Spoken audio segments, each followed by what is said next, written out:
இல்லை sir, brand ஓனராக என்கிட்ட எந்த பர்மிஷனும் வாங்கலை. ஸோ அது ரிமூவ் பண்ண சொல்லிட்டோம். ஆனால் இப்போ ரீசன்னாக அவங்க வந்து ஃபோன் ரெஸ்பான்ஸ் பண்ண மாட்டாங்க. எக்ஸ்ப்ளனேஷன் கேட்டால் நிஷா கோர்ட்டு வரலையா அப்படின்னு கேட்கும்போது அவங்க வரல. ஸோ அப்போ அவங்களுக்கு நோட்டீஸ் அனுப்புறேன்னு சொல்லியிருக்காங்க.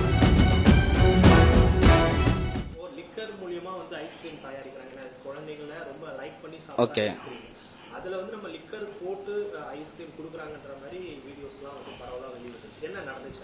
இல்லை, நம்ம லிக்கரில் எதுவுமே ஐஸ்கிரீம் பண்ணுறது இல்லை. ஆக்சுவலாக ஃபுட் அண்ட் சேஃப்டி ரூல்ஸ் படி நம்ம லிக்கர் விற்கவும் கூடாது. ஸோ அது எஃப்எஸ்ஐ டாம்ஸ் படி நம்ம பண்ணக்கூடாது.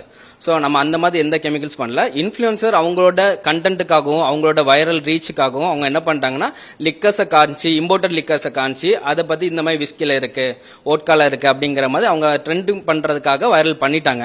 ஸோ அது வந்து இப்போ இம்பேக்ட் வந்து எல்லா அவுட்லெட்டுக்கும் பெரிய லெவலில் இம்பேக்ட் ஆயிருக்கு.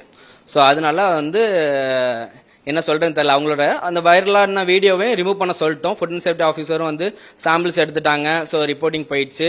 மற்றபடி அவங்களுமே வீடியோ ரிமூவ் பண்ணுறேன்னு சொல்லிட்டு ப்ராமிஸ் பண்ணி ரிமூவ் பண்ணிட்டாங்க. பட் ரீசெண்டாக இப்போ நேற்று வந்து பயங்கர ட்ரெண்டாக போயிட்டு இருக்கு.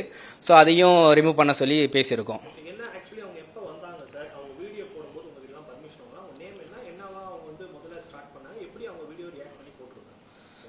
இல்லை, ஆக்சுவலாக எப்படின்னா அவங்க இன்ஃப்ளூயன்சர், ஜஸ்ட்டு அவங்களோட நேம் வந்து நிஷா.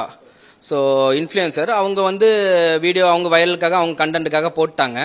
ஸோ அவங்கள்ட்ட அடுத்த நாளே நமக்கு ஒரு 2 டேஸ்லேயே அவங்க வீடியோ போட்டு 2வது நாளே ரிஃப்ளெக்ட் ஆயிடுச்சு நல்லா. So food and safety officer வந்தாங்க, வந்து செக் பண்ணாங்க, எங்கள்கிட்ட கேட்டாங்க, நாங்களும் சாம்பிள்ஸ் கொடுத்தோம்.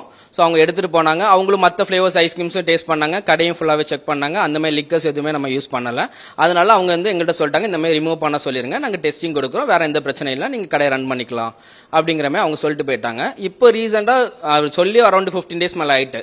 ஸோ 50 டேஸ் கழிச்சு அந்த வீடியோ இன்னும் ரிமூவ் ஆகலை அப்படின்னு சொல்லிட்டு இப்போ ரீசெண்டாக ட்ரெண்ட் ஆச்சு. ஸோ எல்லா நியூஸ் சேனல்ஸும் அதை ரிப்போர்ட்டாக எடுத்து போட்டிருந்தாங்க. ஸோ இதுதான் நடந்த சினாரியோ இது வரைக்கும்.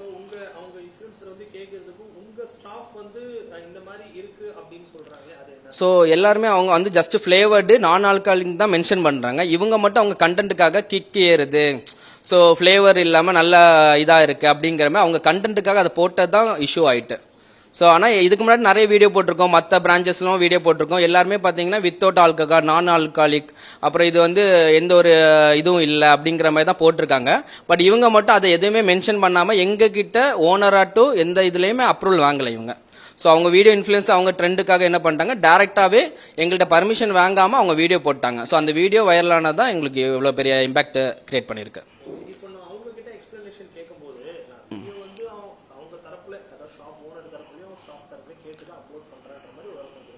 ஓகே, இல்லை சார், பிராண்ட் ஓனராக என்கிட்ட எந்த பர்மிஷனும் வாங்கலை. ஸோ அவுட்லெட் ஃப்ரான்ச்சைசி ஓனர்கிட்ட வாங்கினாங்களான்னு தெரியாது. அவங்கள்ட்டையும் கேட்கும்போது இந்த மாதிரி என்கிட்ட வாங்கலை, பர்மிஷன் எதுவும் வாங்கலை அப்படிங்கிற மாதிரி தான் அவங்க என்கிட்ட எக்ஸ்ப்ளனேஷன் கொடுத்தது இது வரைக்கும். ஸோ அது ரிமூவ் பண்ண சொல்லிட்டோம். ஆனால் இப்போ ரீசன்னாக அவங்க வந்து ஃபோன் ரெஸ்பான்ஸ் பண்ண மாட்டேங்கிறாங்க. ஸோ அதுக்கு இப்போ இன்னைக்கு கலெக்டர் ஆஃபீஸ்க்கு போக வேண்டிய இருந்தது. பிராண்ட் அவுட்லெட் ஓனர்ஸ் போயிருக்காங்க. பட் அவங்களுக்குமே என்ன பண்ணணும்னா அவங்கள்ட்ட எக்ஸ்ப்ளனேஷன் கேட்டால் நிஷா கோர்ட்டு வரலையா அப்படின்னு கேட்கும்போது அவங்க வரல. ஸோ அப்போ அவங்களுக்கு நோட்டீஸ் அனுப்புறேன்னு சொல்லியிருக்காங்க. ஏன்னா அந்த வீடியோ ரிமூவ் பண்ண சொல்லி கைடில் கிடக்குதா என்னன்னு தெரியல. ஸோ அதை ரிமூவ் பண்ண சொல்லி அவங்க வீடியோ போடுறேன் அப்படின்னு சொல்லியிருக்காங்க. இல்லை, ஃபோன் எடுக்கல, அவங்க ரெஸ்பான்ஸ் பண்ண மாட்டேங்கிறாங்க. வீடியோ போட்டதோட சரி. அதுக்கப்புறம் அந்த 2 டேஸ் நாங்கள் 22 23 அந்த வீடியோ ரிமூவ் பண்ண சொன்னோம். அதுக்கப்புறத்துலேருந்து அவங்க ஃபோனே எடுக்க மாட்டேங்கிறாங்க இப்போ. ஸோ இன்னைக்கு வந்து நாங்கள் ஃபோன் எடுக்க வச்சது என்னன்னா, இதுக்கு மேலே நாங்கள் கேஸ் ஃபைல் பண்ணுவோங்க மேலே. ஸோ நீங்கள் இமீடியட்டாக ஃபோன் அட்டன் பண்ணி எங்களுக்கு ரெஸ்பான்ஸ் பண்ணு சொன்னனால ஃபோன் அட்டன் பண்ணாங்க. இல்லைன்னா அதுவும் எடுக்கல. அதுவுமே அவங்க பேசலை. அவங்க ஹஸ்பண்டை கொடுத்து அவங்க ஹஸ்பண்ட் பேசியிருக்காங்க. பேசி சரி ஓகேன்னு சொல்லிட்டு அவங்களோட ஆதார் கார்டில் அனுப்பி விட்டுருக்காங்க. எதுக்காகன்னா அந்த ஆதார் கார்டுக்கு அவங்க வீட்டுக்கு நோட்டீஸ் அனுப்புறதுக்காக. ஸோ அவங்க வீட்டுக்கு நோட்டீஸ் அனுப்புகிறோம் இப்போதைக்கு.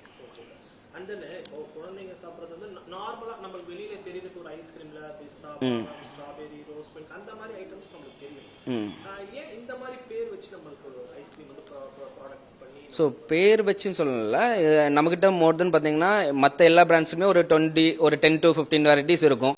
நம்ம பிராண்டில் யூனிக்கே, இந்த பிராண்டோட யூனிக்கே பார்த்தீங்கன்னா மோர் தென் 100+ வெரைட்டிஸ் ஆஃப் ஐஸ்கிரீம்ஸ் தான்.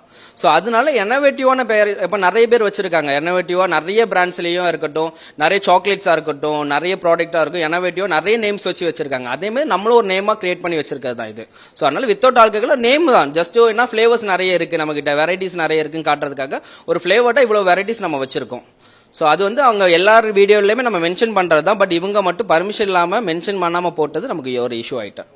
இப்போ எக்ஸாம்பிளுக்கு கேட்குறேன் சார், இப்போ ஓட்கானா நம்ம என்ன ஃப்ளேவரில் தயாரிப்போம், ரம்முனா என்ன ஃப்ளேவரில் தயாரிப்போம், ஸோ இது இந்த மாதிரிலாம் எக்ஸ்பிளனேஷன் உங்ககிட்ட இருந்து ஓகே சார். ஓகே அதெல்லாம் எப்படி வரும்? இப்போ ஓட்கா, ரம்மு, ஜிம்மு அப்படின்லாம் சொல்கிறாங்க. ஸோ அதெல்லாம் உங்களோட எக்ஸ்பிளனேஷன். எஸ், அந்த மாதிரி நம்மகிட்ட நேம் போடலை. மெனுலேயுமே பார்த்தீங்கன்னா ஓட்கா கோகனட்னு தான் போட்டிருக்கோம், ரம்மன் ரைசின் தான் வச்சுருக்கோம் அதில். ஸோ விஸ்கி கேரமல் தான் ஆட் பண்ணியிருக்கோம். ஸோ அது கேரமல் தான் போட்டிருக்கோம். ஜஸ்ட் அந்த நேமு கூட இப்போ கேரமல் தனியாக வச்சா எல்லா இடத்துலையும் கேரமல்னு இருக்கும். ஸோ அது கூட ஒரு விஸ்கி, ஆனால் அந்த ஃப்ளேவர்ஸ் புளிப்பு தன்மை. இப்போ விஸ்கிக்கு வந்து ஃப்ளேவர்ஸ்லாம் கிடையாது. ஸோ நார்மலாக வந்து விஸ்கினா பார்த்தீங்கன்னா பழைய கஞ்சி. ஸோ பழைய கஞ்சிலேருந்து அதில் ஒரு புளிப்பு தன்மை வந்துட்டுனா அது ஒரு விஸ்கியோட ஃபெயில் வரும், அவ்வளோதான். ஸோ அதுக்காக அந்த ஒரு விஸ்கி கேரமல். இந்த கேரமலும் அதிகமாக சூடு பண்ணும்போது ஒரு புளிப்பு தன்மை கொடுக்கும். அந்த புளிப்பு தன்மையில அந்த ஒரு விஸ்கி ஃப்ளேவர்டு அதில் கிரியேட் ஆகும். ஸோ அதனால அது விஸ்கி கேரமல் அப்படின்னு வச்சிருக்கோம். கோகனட், ஓட்கா கோகனட்னா இந்த கோகனட் இளநீ தண்ணி வந்து நிறைய புளிப்பானா ஒரு மாதிரி அதில் வந்து ஆல்கஹால் கண்டென்ட் வரும். ஆல்கஹாலில் ஒரு புளிப்பு தன்மை வரும். கோகனட் வாட்டர் வந்து அதிகமாக இருந்தால் ப்ரிசர்வேட் பண்ணும்போது கோகனட் மிக்ஸ் ஆகும்போது புளிப்பு தன்மை அதிகமாகும். அந்த புளிப்பு தன்மை ஒரு மாதிரி அந்த லைட்டாக அந்த விர்னஸ் பிடிக்கும். அந்த விர்னஸ்க்காக அதில் வந்து கோகனட் மிக்ஸ் பண்ணால் ஓட்கா கோகனட்னு வச்சிருக்கோம். ஸோ ரெசின் ஆட் பண்ணால் ரெசின் நார்மலாகவே அதில் ஒரு புளிப்பு தன்மை இருக்கும். அந்த ரெசினுக்காக அந்த புளிப்பு தன்மைக்காக அது ரம்மன் ரெசின் வச்சிருக்கோம். ஸோ இதுதான் கண்டென்ட். ஸோ இதுதான் விஷயம். ஸோ அதனால இந்த மாதிரி வச்சுக்கோ, ஒரு நேமுக்காக. ஸோ நிறைய கேப்சியா இருக்கும், டக்குன்னு இம்பாக்ட் கிரியேட் பண்ணோம். ஸோ நிறைய ஃப்ளேவர்ஸில் இருக்குங்கிறதுக்காக நம்ம அந்த மாதிரி பண்ணியிருக்கோம்.